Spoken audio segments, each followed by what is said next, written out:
Okay, so welcome everybody. I'm here to introduce the Charge at Work program today, but we're going to start with a little bit of a background about the Clean Cities and Communities Partnership and Pittsburgh Region Clean Cities, who we are and what we do, and then we'll transition into the main program. Clean Cities and Communities, our vision is for a decarbonized transportation future for all communities. And our mission is to advance the nation's environment, energy security, and economic prosperity through collaboration with communities by building partnerships with public and private stakeholders to create equitable deployment of clean transportation solutions for all. So that's a little bit of a mouthful, but what it boils down to is we're here to work with stakeholders in collaboration and partnership to educate people about alternative clean fuels. And we do this across the entire country. We're a partnership of the U.S. Department of Energy's Energy Efficiency and Renewable Energy Department.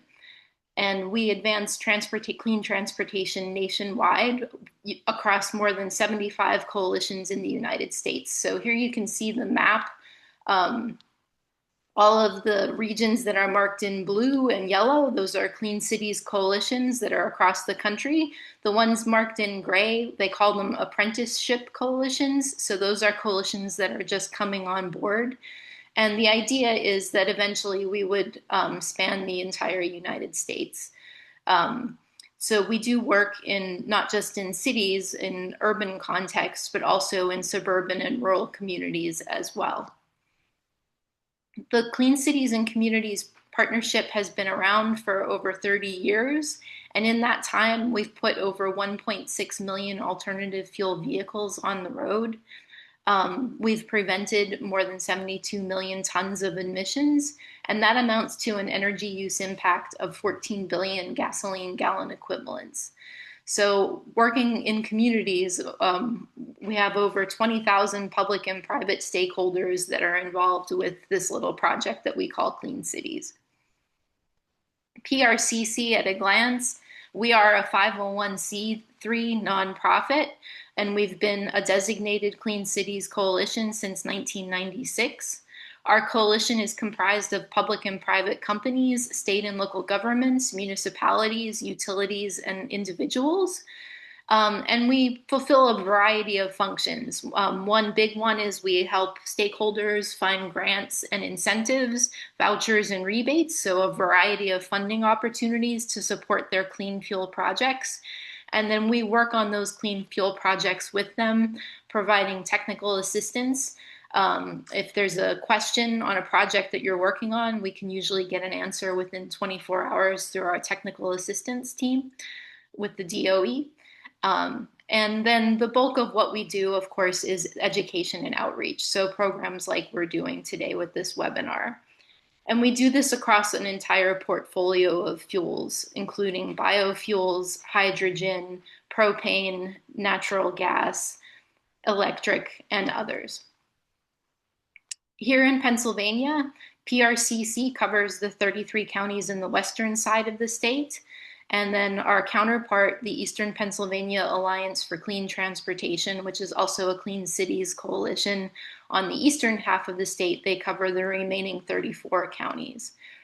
And then together we host the Drive Electric PA Coalition. So it's a sub-project of the Clean Cities coalitions in partnership with state agencies, including PennDOT and the PA Department of Environmental Protection, to educate people about electric vehicles and electric vehicle infrastructure in the state of Pennsylvania. These are just some examples of electric vehicle charging infrastructure projects that we have been affiliated with over the years. Rick, our executive director, could say a little bit more about each of these, but what we're here today to kind of show that even though we're doing a great job of getting more public EV charging infrastructure out there, there's still a need for charging in the workplace. So we'll talk a little bit about workplace charging today. Some of you have been receiving our communications about the Charge at Work campaign, and we've talked a little bit about the pledge. So I'm going to hand the presentation over to our presenter in just a moment, but if you watch the presentation today and are interested in supporting this project, you can still go out to this website, chargeatwork.org/pledge, and sign the non-binding pledge as an employer or a public official, just showing that you support workplace charging in your community. And at this time, I'd like to introduce Brandon Oldham. He's the Senior Project Manager on the EV Charging Solutions team with CalStart. And let me just stop sharing so we can have him take over for us. Please join me in welcoming Brandon. Thank you so much, Kristen. Hello, everyone. Thank you so much for joining. It's an honor to be able to be here and share a little bit more about ChargeAtWork in partnership with Pittsburgh Region Clean Cities and a number of other partners across the nation. I will say, just to kind of set the stage for a little bit, I do want to give an overview of ChargeAtWork, how we got here, where we're going, and what we're doing now, and then basically give some information about the market, both electric vehicle market, electric vehicle charging solutions. And then I definitely want to say, please take notes, throw some Q&As or comments in the chat throughout. We can kind of address those at the end. We can leave as much time at the end for questions. I'll intentionally try to go through these fast, but still focus on substance so that we can address any questions. I think the best value we can provide is diving into real use case questions or scenarios. And yeah, so please, if any aspect of the presentation really stands out, we can always go back to that later. And I'm excited to hear what value we can provide. So I'm going to share briefly before diving into ChargeAtWork, why workplace charging. So what is it? Why are we focusing on it? And where is it going? What is ChargeAtWork? And how can we work together on this? And then kind of a demonstration and discussion of what ChargeAtWork is, what kind of tools we have, and what does it even mean to be a pledge signer or join the ChargeAtWork membership or family. So talking a little bit about why workplace charging, just a real brief statistics, 74% of current EV owners express strong interest in workplace charging. 60% of EV drivers need chargers at work, either because of long commutes or no access to at-home charging. And in general, you find that numbers will always change based off certain urban centers and clusters as you average across the nation, but you can always estimate that there's a range of 20 to 40% of the population that will be living in apartments, condos, multifamily that doesn't have dedicated access if they were to get an EV to charging at home. Whether myself, for example, I live in an apartment and have an EV, but don't have a dedicated charger at the apartment complex, either because there's not dedicated parking or even the parking that's dedicated, it's limited. So there's street parking overflow. Those scenarios likely won't go away. And there's multifamily and charging at home solutions as well. But if you were to adopt electric vehicles and drive an electric vehicle to your workplace, while the vehicle is idle, why workplace charging is because that's a period of time that everyone who's driving to the workplace can charge their vehicle, leverage that time that it's idle, be able to plan from there reliably, understanding if it's a weekend and they're going on a weekend trip afterwards, or even just having that certainty of what range they're going to get throughout the day and throughout the week.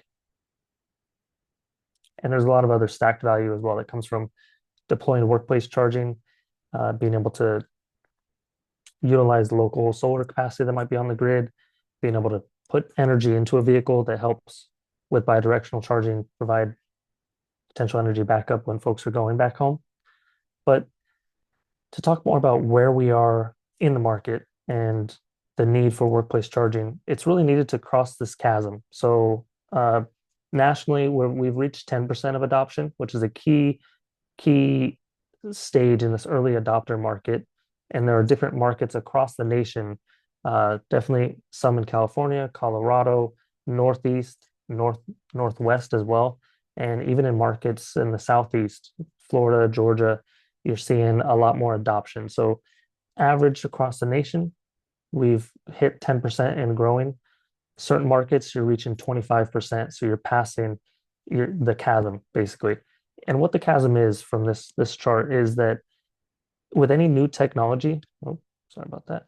With any new technology, when it's first launched, the hardest part is to get from early adopters to early majority. And this chasm is where things tend to stall. So that it's definitely expected to stall. It's a challenge.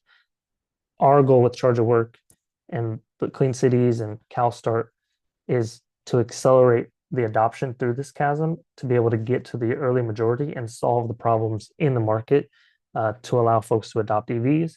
When they adopt EVs, bring solutions that help that adoption go much more smoothly.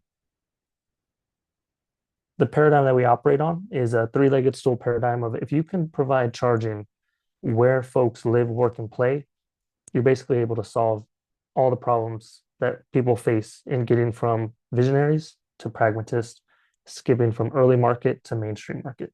So um, it's not possible necessarily to always provide charging where people live due to the nature of different housing types, urban centers, grid capacity.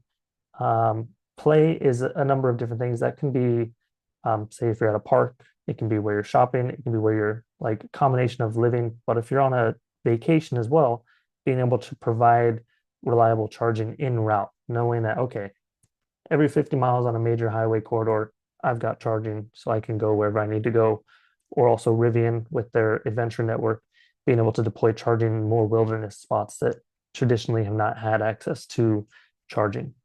What we're focusing on today is the workplace. I think that's the number one market where EV charging solutions are focused on, and providing that value at the workplace really allows to accelerate through the chasm and get to an early majority.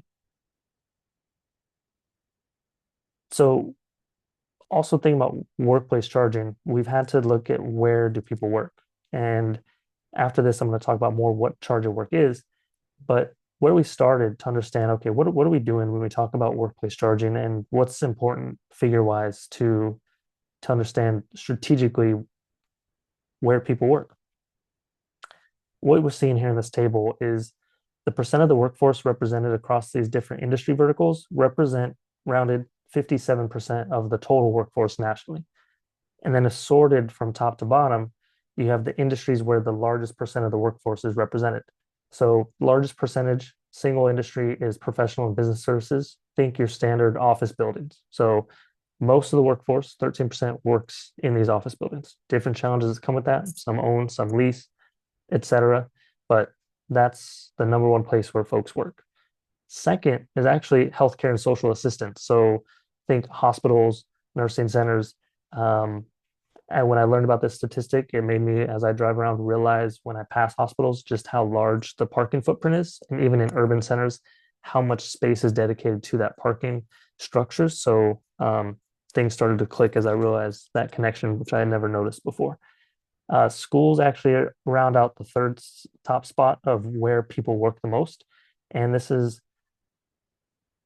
statistic right here does focus on all schools nationally. So even though this says state and local government, that is the industry for public schools, but even within private schooling, think about any private schools, charter schools from K through 12, as well as post high school education, staff, not only faculty, but staff as well. They're showing up to the schools every day, different levels of education.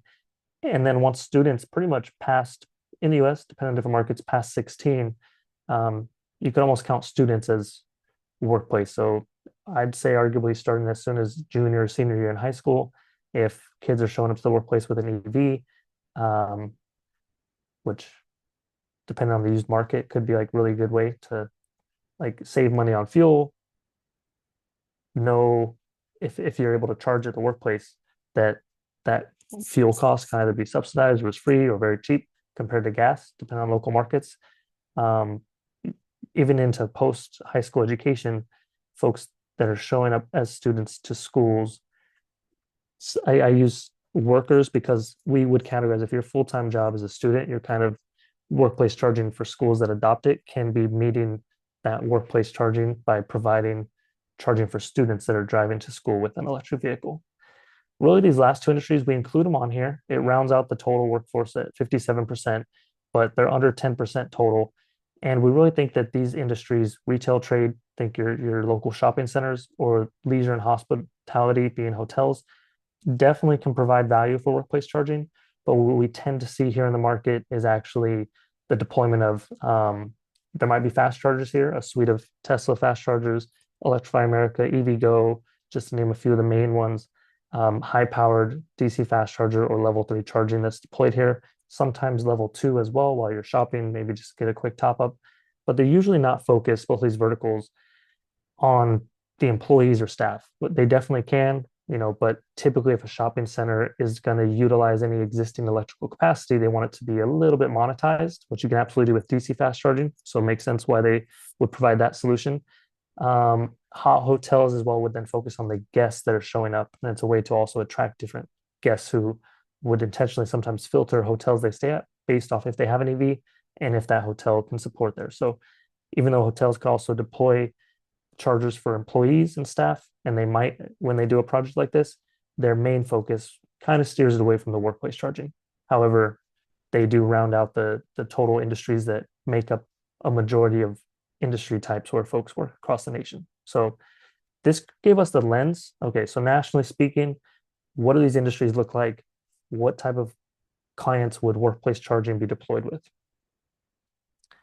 And then the next lens we had to really tailor in on was like, what is workplace charging? And we didn't anticipate this 3 years ago going into this, but we quickly learned that we have to define what this is for our purposes of engaging with the market. And we ended up deciding to focus on defining workplace charging for ChargeAtWork purposes as helping employers that want to deploy charging infrastructure for those employees that are showing up to the workplace with their personal vehicles to charge at work while at work. Reason for the nuance is as we entered this journey 3 years ago, there was the question of like, wait, are you providing fleet charging or what about admin vehicles that the workplace has? Like, where is that place where we're fitting in the market? Which arguably we can fit anything within the umbrella of workplace charging. But we also looked at the market. We feel like there's a number of great operators that are providing fleet solutions. So, for example, we don't want to ever detract as being funded from the DOE and both nonprofit entities. We don't mean to detract from the private sector. And so we want to be able to provide that value to the market where it's most applicable. And if the market is providing great fleet solutions, and they are, and those seem to be very good market verticals for the private sector because it's almost guaranteed deployments, very like plannable, manageable, forecastable. You can generate revenue models, so it's very predictable to model with.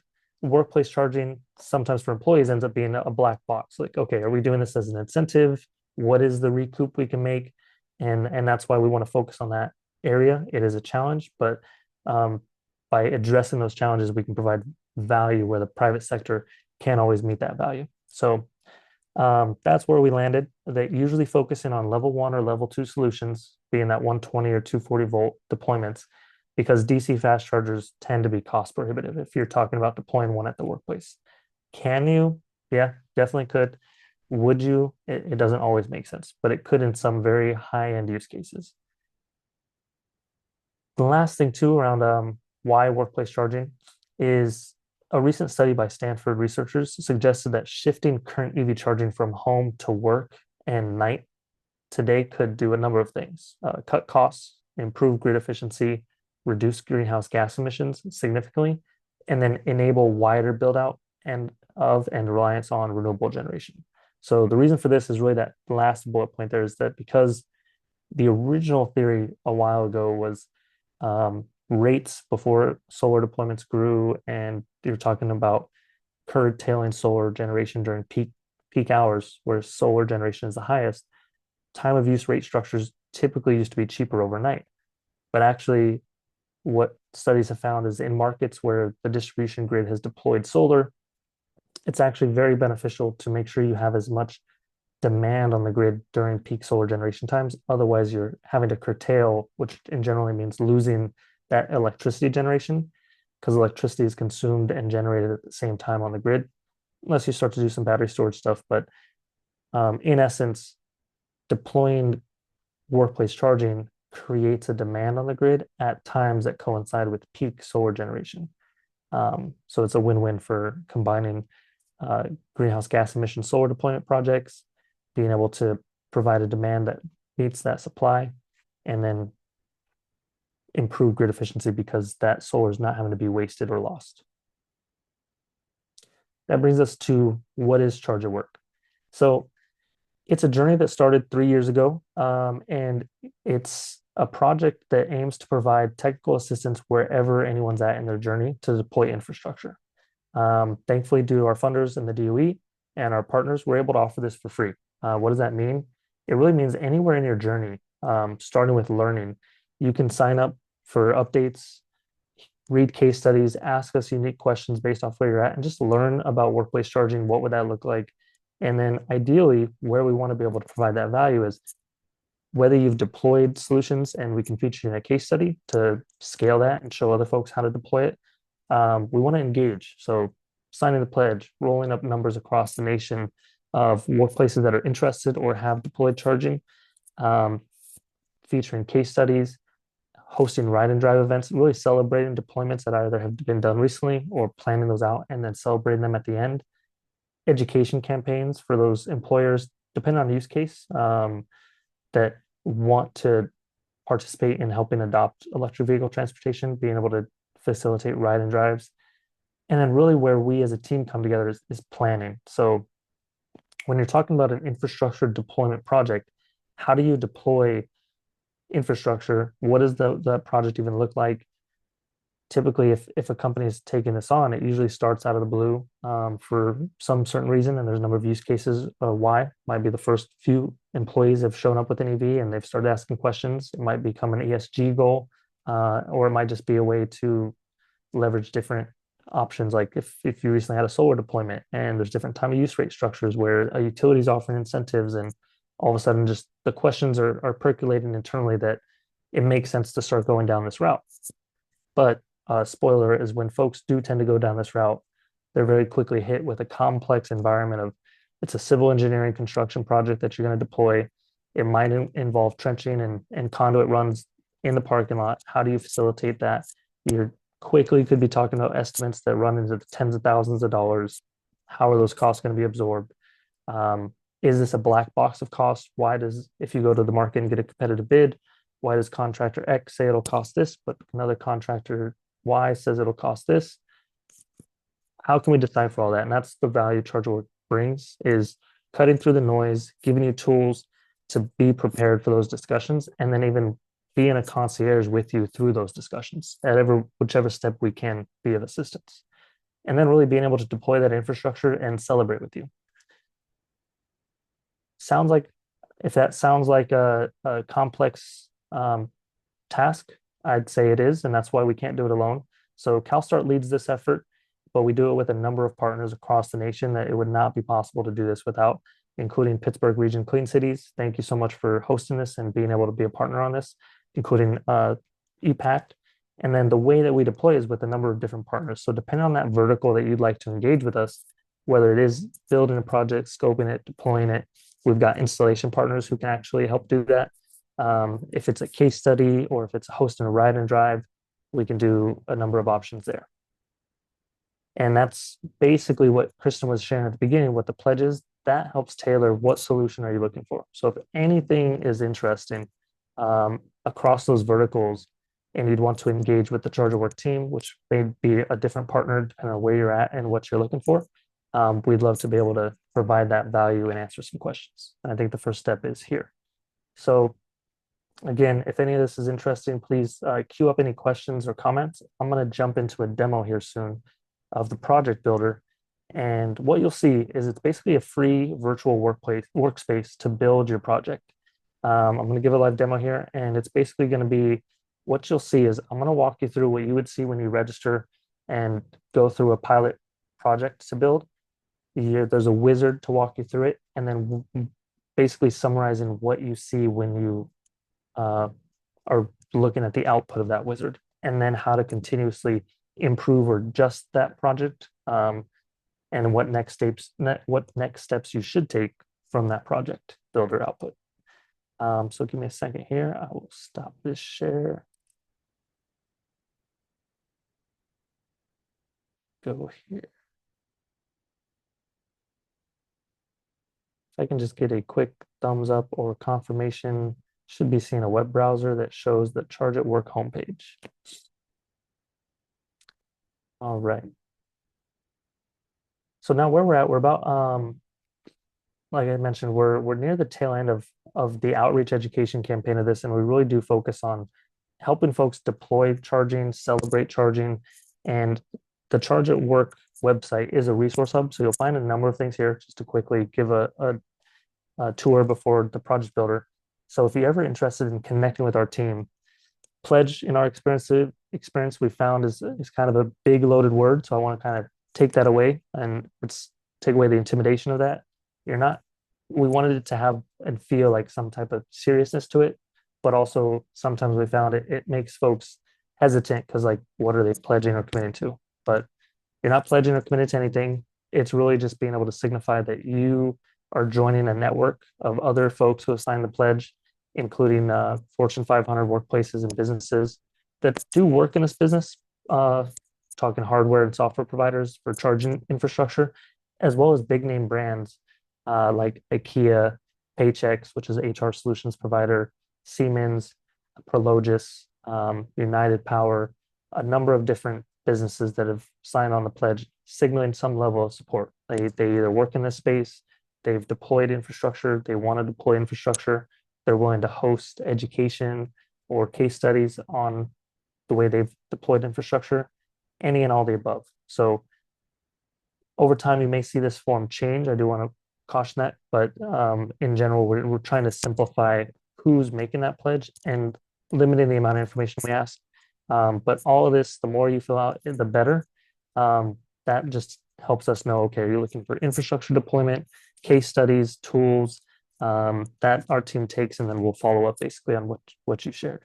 If you do sign the pledge after this, please just highlight PRCC webinar, something like that, and then I will be able to follow up within the next couple days or week, depending on how the week goes with the holiday coming up. So that's a little bit about what you'll see on the website.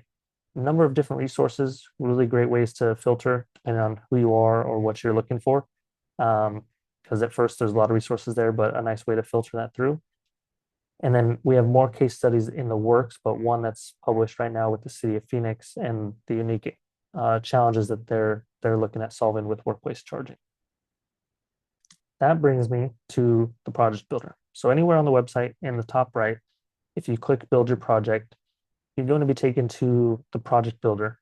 And I'm already logged in. So what you'll see here is like register or quick demo or preview of what a project builder output would look like. When you register and then get started, it's going to walk us through a wizard to collect information, tell us about your organization, share workspace details, and it's okay to give your best guess, right? So you'll see what this does. I'll create a new test project. So say you were a medium or large business.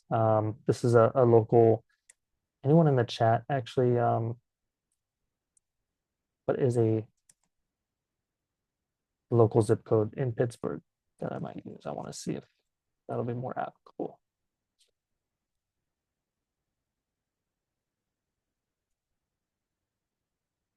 All right. Now, project number of years of operation. What's useful here is if you're ever curious, like, wait, what type of number am I supposed to be put in? This is the lifetime of the project, not the term of your financing. So the two periods may vary. So this refers to how long will this project be in operation. Um, Typically, depending on maintenance and operation warranties, you can project 15 years. And so I'll just put in 15 years. And let's say an entity is looking to start the process sometime next month and they have no chargers on site today and employee size is 1 to 50. There's a number of different scenarios you can choose when you're looking at, okay, what are your charging needs? And if you know how many charger ports you need exactly, because you've either done surveys or you just know exactly what your capacity is, feel free to start there. If you know how many vehicles need charging, you can start there. Or if you're usually, this is a big limiter, is how many spots you have available. You might be able to start here with 10 spots and you don't want to add any more spots in the future if you already know that, or if you know, I do want to add more if I can, include those projections in. I'll just start with 10 spots today. And what percentage would you like to be charged with electric vehicle charging? Say you're interested in at least like trying to meet like four. I can bump this up percentage wise to about there. So now this should be 4 ports needed today. Checking this box, is that going to be shared power or not? That is okay to check or not check, and it can always be changed later. But sharing charger is usually nice. It allows you to split capacity at the panel. So if we go here, our charger catalog, you can always click into it in a variety of number of ways and filter and select some different mounting solutions, for example, or different power output solutions. I'm just going to stick with the generic that's in there. Let's talk about a level 2 generic one, ballpark estimate. Not trying to pick a brand or solution right now. By pulling in the zip code, it starts to relate local energy costs. And when we're talking about charging revenue, it's like, what do you want to charge users? Some employers offer this as an incentive that's basically just as an amenity, so they don't want to collect any revenue.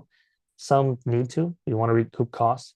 I'm actually going to say, let's just add a 50% markup. So actually employees showing up, you're not, if you don't know how to deal with, that's part of what the team can help with. If you're like, how do I deal with this? If I've got some employees that don't show up with electric vehicles, but some are, I don't know if that's biased. We don't want any issues. So, okay, we're charging it. So now we're offering it as an amenity, but we're not preventing some folks from having some type of incentive. One quick solution to that I always like pointing out is, for example, if an employer offers free coffee at the workplace, but people who don't drink coffee aren't drinking it, you're already, in a way, that's a very small example of a cost that you're and benefit that you're providing some employees and not others. CalStart, another example, is usually on the health care side of things. I know CalStart has, for example, programs where if we want to participate, I could like enroll and say I have a Apple Watch tracker and I can join a team of, if I'm being fit, then those points can be calculated monthly, and then you can earn certain financial awards like free gift cards that you can choose based off your fitness activity. So those are another examples of employers already have incentive programs that are participatory based off of election and employees' choice. Typically, those are details that we can dive in if anyone's curious, like how do I deploy this? What does that look like? How do I consider this? Is this through the HR department? Is this through sustainability and ops?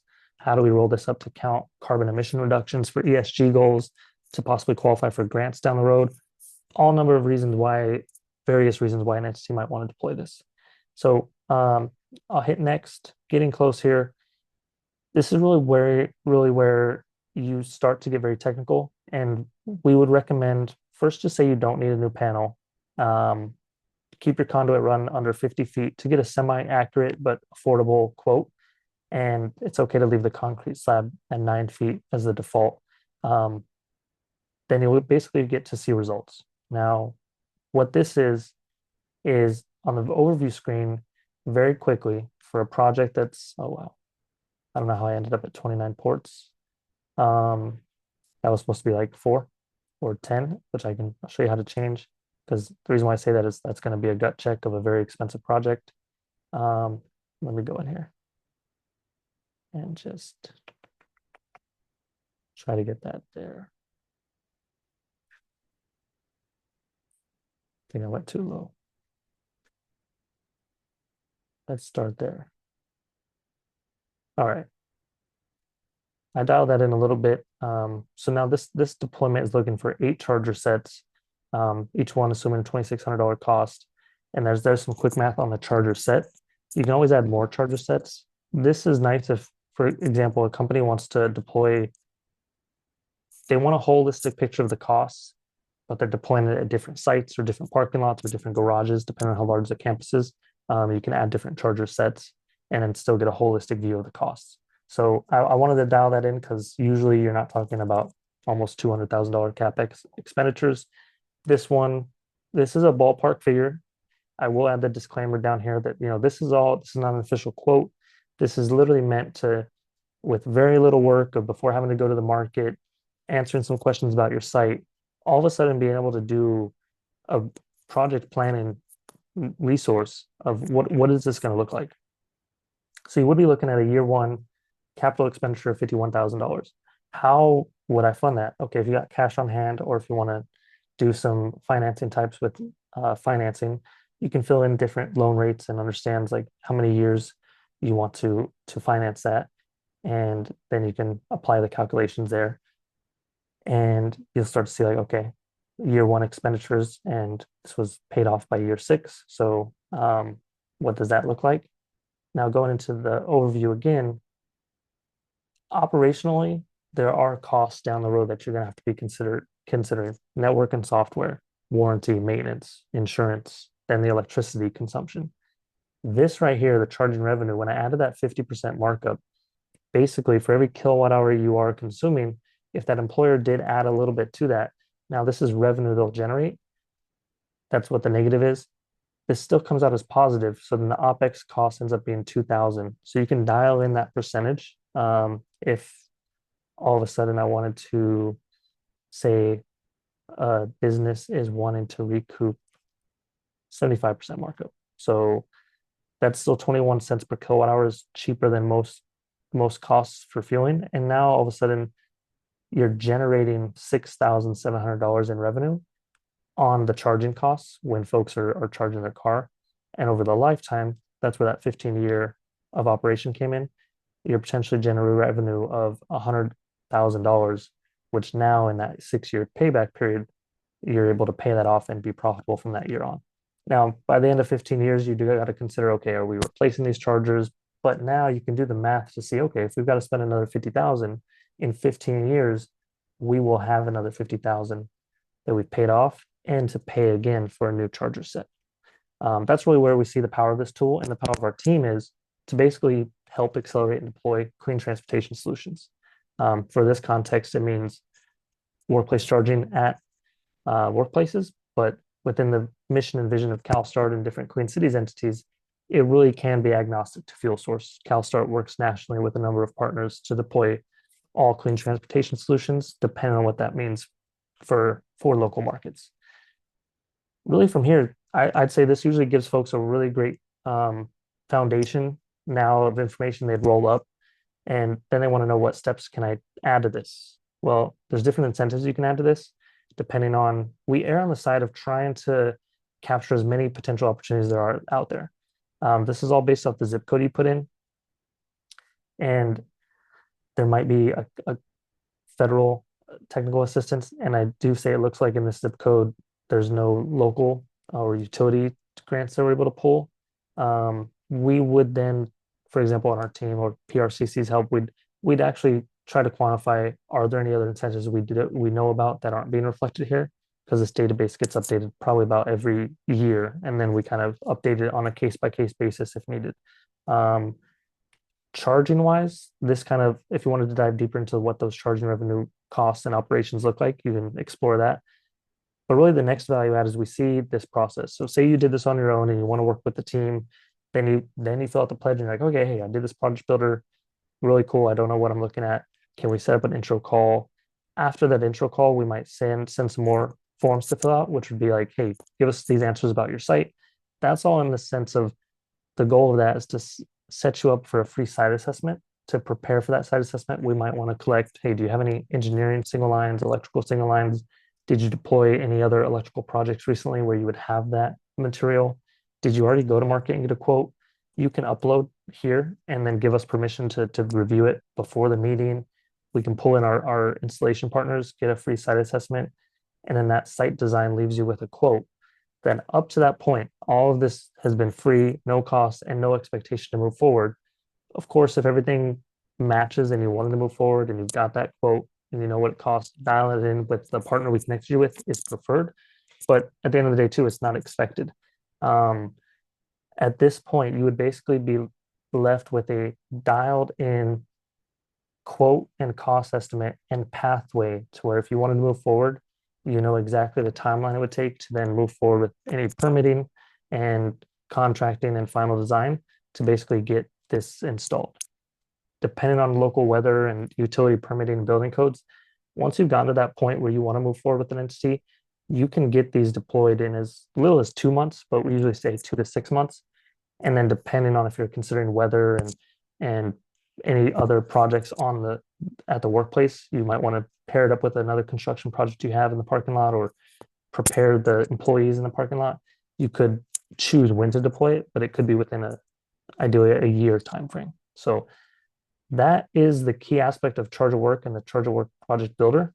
Um, I will pause there and just flag for these next 15 minutes. If anyone has questions, I would love to answer as I go back to this and just say point out employer guides, employee resources, and you'll get the slides after this. So feel free to check out our website. If any of this seemed interested, follow up with our team afterwards. And I'd love to pause, check the chat, ask Kristen if anyone sent in some questions, or also if anyone feels comfortable coming off mute and just having an open discussion or answering any questions. And thank you so much. Thank you. We have just two questions in the chat and then an invitation to Bailey Knapp if Bailey would like to say a few words about Duquesne Lights programs. So we'll start with the questions. Amy was asking, how can we design EV charging infrastructure at hospital or other employers to ensure accessibility for EV owners and EV owners with disabilities, while also navigating the spatial and regulatory complexities of large campuses? That is a great question. What I'm really excited about, by the way, PEC, our installation partner, they, for example, would be the subject matter experts based off hyper local codes and regulations. But in general, the way that ADA has tailored the build out for how do you create accessible deployments for charging solutions while also not limiting like, okay, that spot now only for accessible, depending on like slow adoption. We're only at 10% nationally. So if you were to take the percentage of total accessible vehicles, which is already less than the general vehicle population, and now of a 10% market, it's like very minimal. So the way ADA has put out codes and recommendations, and you might see this if you see any like Tesla deployments or Electrify America, EVgo. I just mentioned those three because they usually have the largest ones that you can find and see via PlugShare apps, for example. You might see if you've ever pulled up to a stall that has more than one charger, if there's like a 6 to 10 charger install, you might see like one unit, which is 10% of the deployment. Usually once you've installed 10, it triggers a 10% of those, which would be 1 out of 10, has to be ADA accessible. And so all of a sudden, you might see a stall that is ADA compliant. It's usually that standard width that's got the accessible lane for getting in and out of the vehicle, but it might not be officially like marked blue and have the handicap only fine $250 because it doesn't have to be only accessible. All of a sudden, if an accessible vehicle showed up, priority is given to them. But so that that stall is never able to be utilized, it's not accessible only with fines and punishments. So that's the first thing I can share broadly about national scoping is once you've hit, I think most codes are 10 chargers or more, that triggers at least one of those being accessible. So then that's where those site designs have to start considering that. But even with those considerations, the nice thing is you're not losing a parking spot. But you do usually you lose one because to make it wide enough with the markings and everything, you want to be considerate for those accessible spots you'd have to deploy. Navigating how that looks like in your space and where the potential conduit run is, ideally, what limits these budgets and deployments the most is where that panel is, what the accessible electricity at the panel is, and then like ideally is always nice to have, especially if it's accessible, like right next to the elevator or somewhere that is accessible. But all of a sudden, if that's 3 floors away from a panel box and it's going to be hundreds of feet of conduit run, all of a sudden you're talking hundreds of thousands, potentially dollars. It's like that's not always conceivable. That is also why the national ADA codes don't require it so strictly because it would make a lot of projects cost prohibitive. Our installation partners will be able to work one-on-one with you to understand what your needs are, what your budget is, how to best deploy it. But there are ways to wrap that one up to navigate the complexity. while being cost conscious. And I hope I was able to answer that a little bit. Okay, thank you. The second question from Michael Kervin, can you tell me if nonprofits who install charging equipment are exempt from the alternative fuels tax here in PA?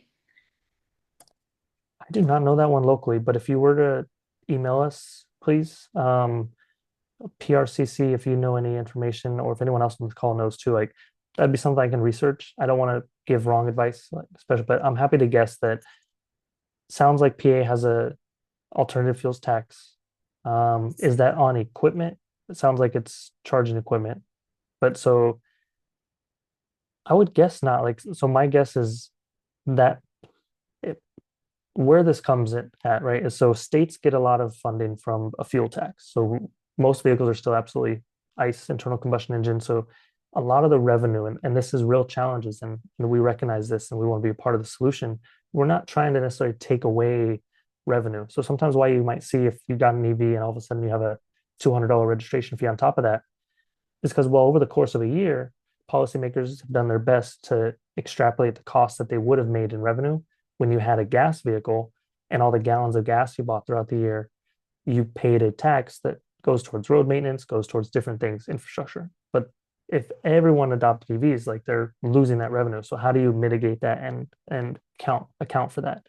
Um, there are definitely ways that people have felt that that's not been done the best or fair because all of a sudden, without having to learn that, when you're being hit with 200 additional costs at registration, it feels like, well, that was a lot. It's just a year's worth of tax that you paid at the pump, also usually hidden in the full price of the gallon instead of being broken out. So that's one way states do it. Another way is the alternative fuels tax. So all of a sudden, hey, if you're using natural gas, if you're using propane, if you're using CNG, if you're using electricity, we're going to add a 10% adder to the kilowatt hours. This is where I say I don't know the specifics in PA market. If it's a broad-based alternative fuels, I imagine if it's like 10% of the total cost, there is that tax. That speaks to why you'd want a technology solution on the back end where if you're collecting revenue from this, you usually want to be able to collect enough revenue just to make up for the taxes you've got to pay. So at minimum, there's also benefits to how do you deploy this if all of a sudden you want this to be free as an incentive to attract talent, keep talent, and promote clean transportation. Um, but then knowing what costs you have, but then how to offset those costs with revenue and potentially profit. But if a nonprofit, you usually tend to have a lot more leeway. I don't know the specifics, happy to do some research, but if anyone else here too knows, we're happy to follow up. And that's a great question. Yeah, Colton answered that alternative fuels tax applies to all public charging stations, regardless of owner. It does not apply to private chargers such as workplaces. That is awesome. So yeah, it seems to be that public aspect. Got it. I see the last one, which is great. Yeah, we'd love to. Go ahead. Yeah, and then Aaron was helpful and put in the AFDC page that goes to the taxes and incentives information for PA. So thank you for posting that. I just while we still have a few minutes, I wanted to invite Bailey if Bailey would like to say a few words. Oh, and then we have another question about exemptions. Too. Also, I don't know if anyone is comfortable, but I'm happy to invite anyone to come off mute too, in the last few minutes, if Kristen, if you want to. But also, Rick, I noticed what you shared about Duquesne Light. I would also love, we do partner with utilities here. So, for example, if utilities have an incentive program that we currently are not reflecting, would absolutely love to get that included in the backend database. But the number one way we think we can also provide value in the market is highlighting existing benefits that utilities might be offering, how to leverage those with consumer rates, then business rates. But yeah, I'll pause there.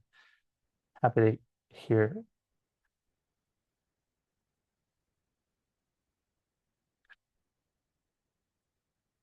Hey Bailey, would you mind giving a quick introduction and Oh, just background? that was my cue. Yeah, I got it.